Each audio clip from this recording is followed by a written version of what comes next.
Ever since Drayton Manor were bought by the Looping Group in 2020, it's safe to say that they have made some pretty good investments over the last few years after they were on the brink of end administration.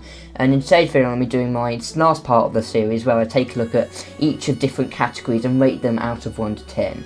So before we get into this video, I just want to say that if we could get past the 2,000 subscriber mark, then it would be much appreciated, although we have already hit it. But if you go further than that, it'll be nice if you could subscribe.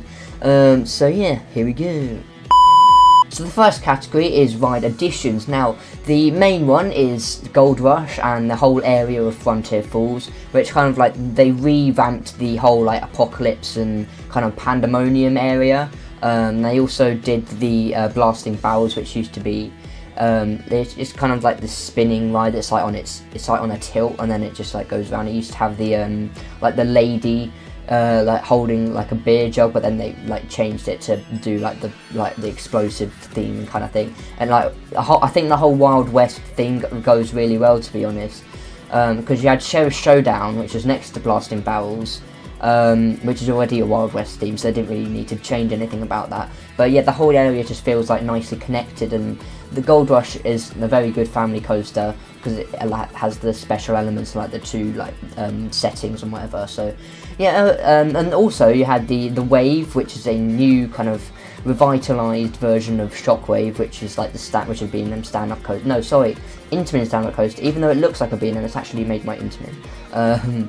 So yeah, they changed that into the Wave, and they put some new trains on it. I can't remember the manufacturer. So yeah, it looks. I don't know if the yellow trains on the blue track work, but it's definitely better for the park because they lowered the height restriction from 1.4 to 1.2. So that's good as well. So I have to give it a 9 out of 10. The second category is ride availability. Now, I haven't seen many issues concerning Drayton Manor this year in terms of ride availability, so I'm not going to comment too much on it, seeing as I haven't been this year. So yeah, I haven't heard any major issues like I said before, so I'm just probably going to give it a 7 out of 10. So the third category is food and beverage. Now, you have some good food outlets, including the Safari Pizza and Pasta, which is by the entrance to the zoo. I think I went there once when I last went in 2021. But yeah, it was quite nice. And then you also have kind of the Valhalla restaurant, as well as the kind of Burger Kitchen, not the Burger Kitchen at the Merlin Parks, which is obviously a good thing because that means it's on that Alamo vibe. I've mentioned Alamo way too many times during this miniseries, and I'm sorry for that. I found I have to get it in just to represent how terrible they are. So yeah, it's not too bad, I would say. But they have a good range. Like they have the chicken place as well.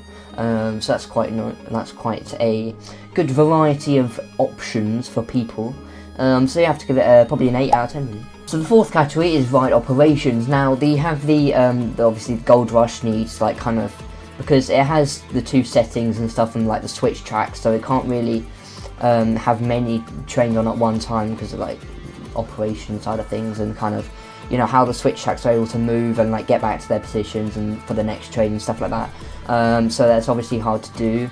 Then the Wave, obviously, I think because it's quite a long layout. It's quite long, but it's also short at the same time because it's not really much element. There's a lot of straight track.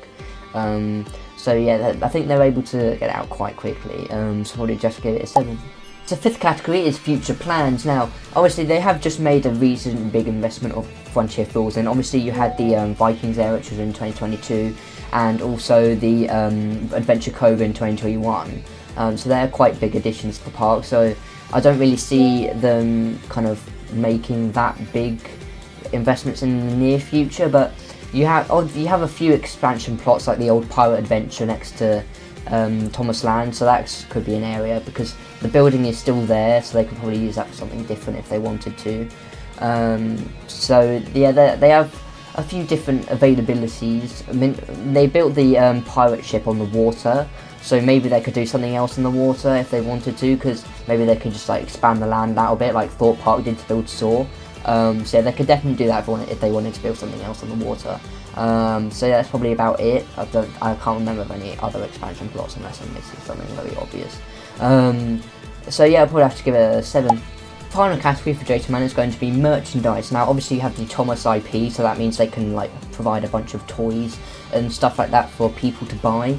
So that obviously helps them in that department. But you also have some nice shirts for Gold Rush and stuff like that. So it's just quite a nice collection. I mean, I haven't seen the merch recently, so I haven't got a full proper overview of what it is, but from what I've seen, it looks decent, so I'll probably have to give it a 6. So that brings Drayton Manor's final score to a total of 44 out of 60, putting them in 3rd place, just behind Porter the Park and Legoland in 1st and 2nd and 1st respectively.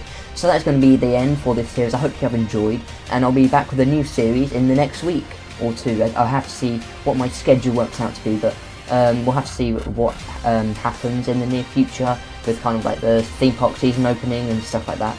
So we'll have to see what happens. So thank you all for watching this series, and I will see you all in the next one. Goodbye.